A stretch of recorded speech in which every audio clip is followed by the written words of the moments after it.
How to fix Skate 4 not loading or stuck up on the loading screen. Now, the method that I'm going to be providing you are the most convenient one and the most popular troubleshooting steps. For you to start, just go into your file manager, go to local disk C, go to program files, and then in here, go to EA games or EA. Now, you should be able to find an option here that says AC, and then access the Skate 4 folder. Now, in there, you just need to launch the EA anti-cheat installer.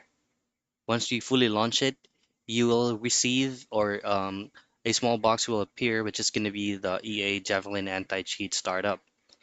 Click on the drop-down menu and then locate the Skate 4 game. Now choose on repair and then just wait for a couple of minutes till it's completed. And once it is done, just hit on OK, close everything, and then go back into your Skate 4 game. And that's it.